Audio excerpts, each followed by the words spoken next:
Fear.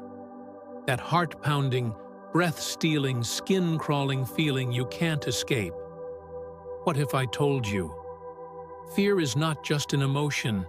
It's a weapon your brain uses against you. A weapon so powerful, it has saved lives for millions of years and destroyed them at the same time. But here's the real question. Is your fear protecting you, or is it silently controlling you? Before we unravel this mystery, let me ask you this. Where are you watching from? And what time is it right now? Drop it in the comments. I love seeing how far this message travels. And while you're here, do me a favor. Smash that like button. Share this with someone who needs courage today. And subscribe, because what you're about to learn about fear will change the way you see yourself forever. Now, let's step into the shadows. Picture this. 50,000 years ago, our ancestors are wandering in the wild. Suddenly, a rustle in the grass. The heart races. Muscles tighten. The mind screams, "Run!" That was fear doing its job. Back then, fear meant survival.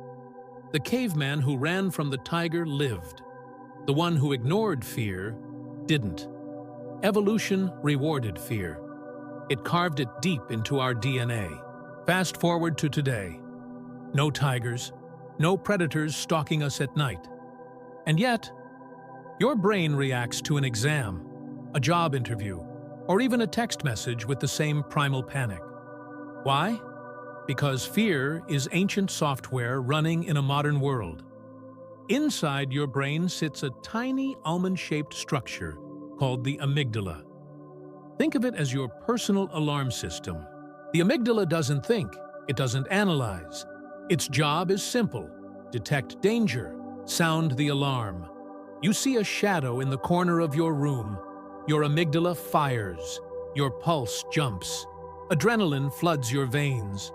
Only later does your prefrontal cortex, the rational part of your brain, step in and say, "Relax, it's just your coat hanging on the chair."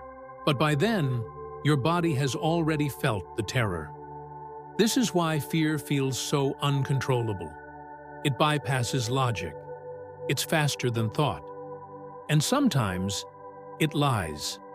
Let me tell you a true story. A young woman named Claire developed an intense fear of elevators. One day, she got stuck between floors for just a few minutes. Nothing happened. No real danger. But her amygdala learned one lesson. Elevators santi your chuin, samanfui chuan threat. From that day on, every time she approached an elevator, her palms would sweat, her chest would tighten, and she would freeze. Even though she knew logically that elevators were safe, her fear had already hijacked her body. This is the chilling truth. Your brain doesn't care about reality. It only cares about survival. And sometimes, survival instincts overreact. That's when fear becomes a prison. Here's where it gets darker. Fear is not always the enemy. In fact, fear has two faces. Healthy fear keeps you alive, tells you not to run across the highway, warns you when someone dangerous is near. Irrational fear stops you from living, makes you avoid opportunities, chains you inside your own mind. The same emotion that saved your ancestors can now kill your dreams. Fear of failure, fear of rejection, fear of being judged. These fears don't protect your life. They sabotage it. But why does fear feel so overwhelming, even when you know it's irrational? The answer is in your biology. Fear floods your system with adrenaline and cortisol. Your body gets ready to fight or run. Blood pressure spikes. Pupils dilate. Time slows down. This is why a scary movie can make you jump, even though you know it's fiction. Your brain's alarm system doesn't wait for proof. It reacts instantly. Fear is fast. Logic is slow. And in that gap, fear rules. Now, here's the chilling part most people never realize. Fear doesn't just protect you in the moment. It rewires you for the future. Every time you obey fear by avoiding something, your brain learns. Good job, avoidance, chakras, safety. The neural pathways get stronger. Next time, the fear is worse. This is how phobias grow. This is how anxiety tightens its grip. Avoidance rewards fear. And fear, like a parasite, grows stronger the more you feed it. So far, we've uncovered how fear was born, how it hijacks your brain, and how it can both save and sabotage you. But here's the real mystery. Why are some people fearless while others drown in anxiety? What happens inside the mind of a soldier running into battle, or a firefighter charging into flames? And most importantly, can you actually train your brain to turn fear into fuel, instead of letting it paralyze you? That's what we'll uncover in part 2 of this series. Because once you understand how fear can be mastered, you'll never look at your own fears the same way again. As we uncovered the dark roots of fear, from the ancient survival instincts etched into our DNA, to the way the amygdala hijacks our body before logic even gets a chance to speak. We saw how fear can save us, and how it can imprison us. But there's something stranger still. If fear is supposed to protect us, why do some people run toward danger while others run away? Why does one person freeze at the thought of public speaking, while another leaps from airplanes for fun? The answer lies deep within the hidden chemistry of the brain. Think about a firefighter rushing into a burning building.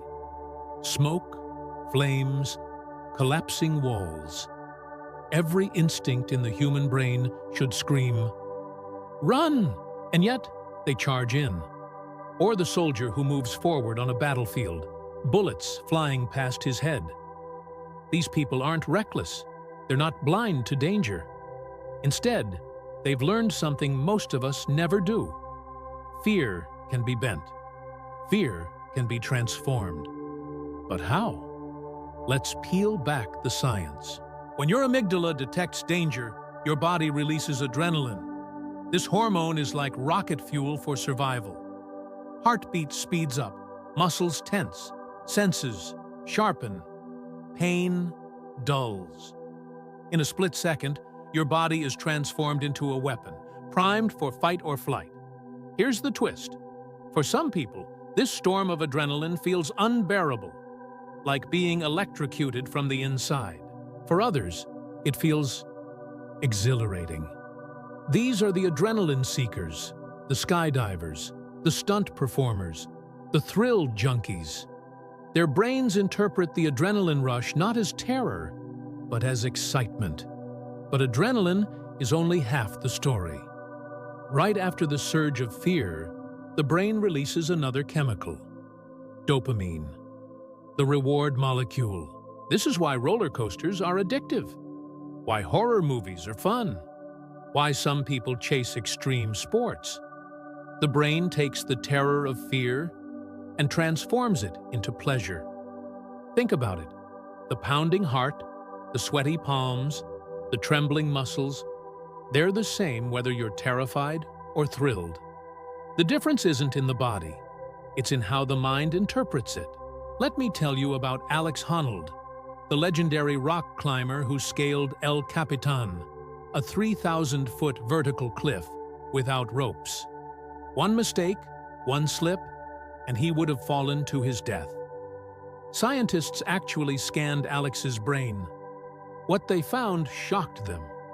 His amygdala barely lit up, even when shown terrifying images. It wasn't that he had no fear, but his brain had rewired how it responded. He trained himself, slowly, deliberately, to transform terror into focus. Step by step, climb by climb, he taught his brain. This is not danger. This is mastery. This brings us to an important truth. Courage is not the absence of fear. It is action in spite of it. The firefighter still feels fear. The soldier's heart still pounds. The speaker on stage still trembles. But they've trained their brain to interpret the signals differently. Fear is just energy. Courage is directing that energy toward purpose instead of panic. And this isn't reserved for heroes or athletes. Anyone can train their mind this way. But first, you must understand something critical. Fear thrives on avoidance. The more you run from it, the stronger it grows. The more you face it, the weaker it becomes. Psychologists discovered this decades ago. The most effective way to conquer fear is through exposure therapy.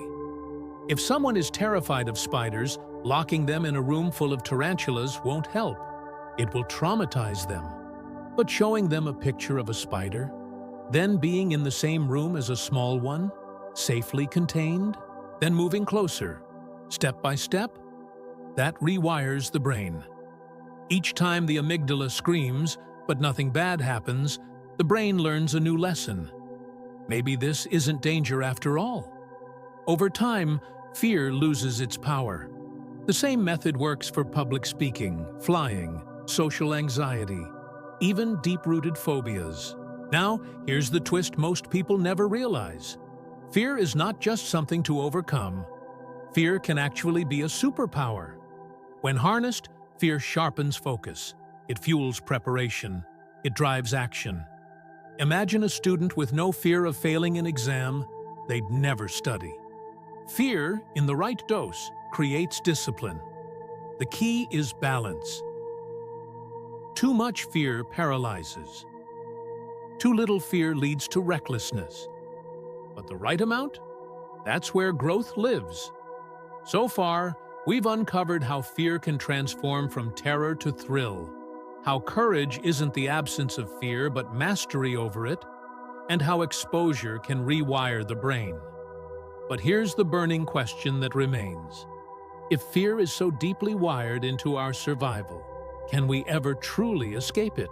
What about the fears that live inside us not because of survival, but because of trauma, shame, or failure? And what's the ultimate secret to breaking free from fear's prison, once and for all? And trust me, the ending may just change the way you see fear for the rest of your life. Fear.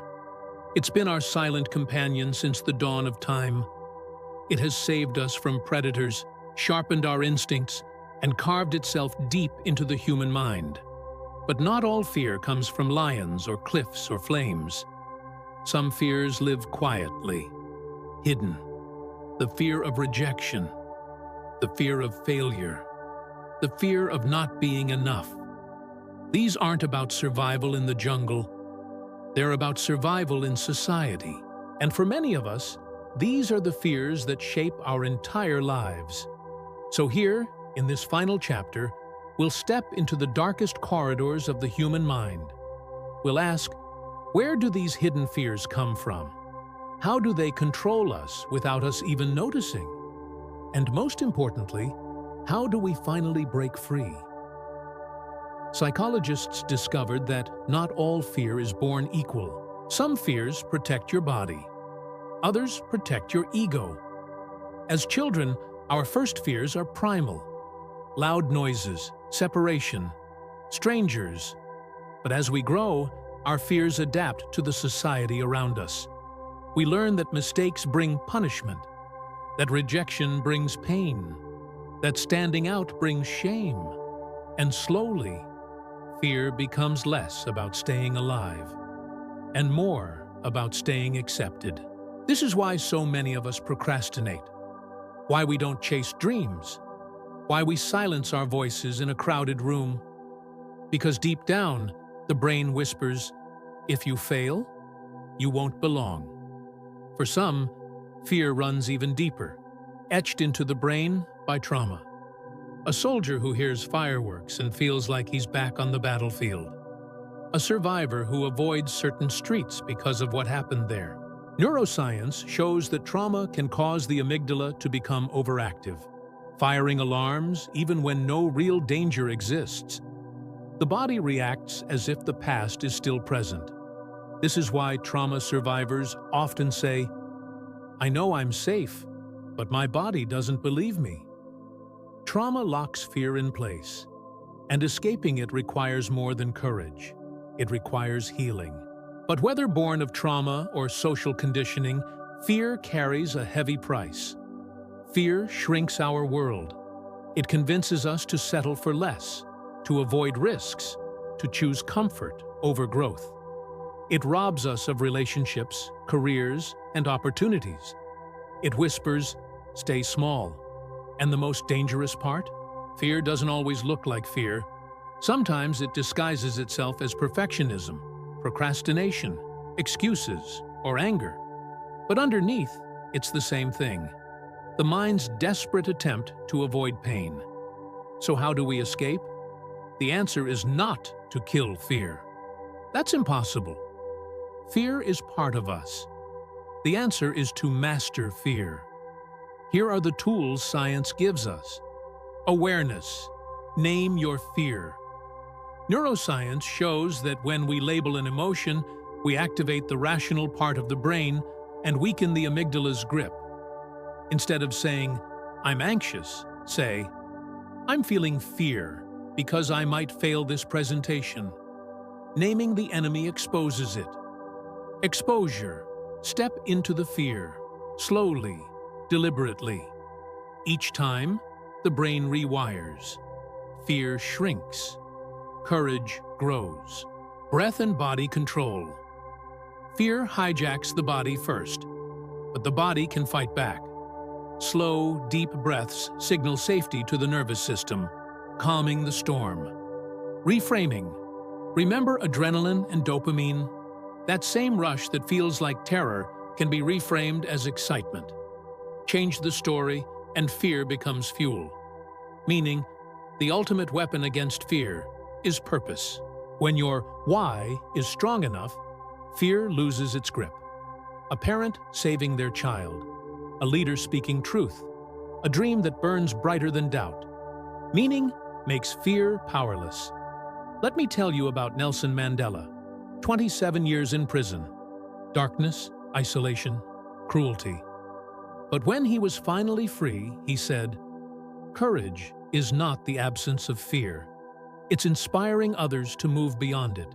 Mandela admitted he felt fear often, but he chose not to let fear decide his actions. That choice changed not just his life, but the destiny of a nation. Here's the truth. Fear is energy. Left unchecked, it paralyzes. But harnessed, it becomes unstoppable power. The same adrenaline that makes your hands shake before a speech can make your voice powerful. The same fear of failure that keeps you stuck can push you to prepare, to practice, to grow. Fear is not your enemy. Fear is your shadow, always with you, always whispering. But you decide whether that whisper chains you or drives you. So now we return to the question we asked at the very beginning of this journey. Why do we get scared? Because fear is ancient. It was built to protect us. Why does fear sometimes control us?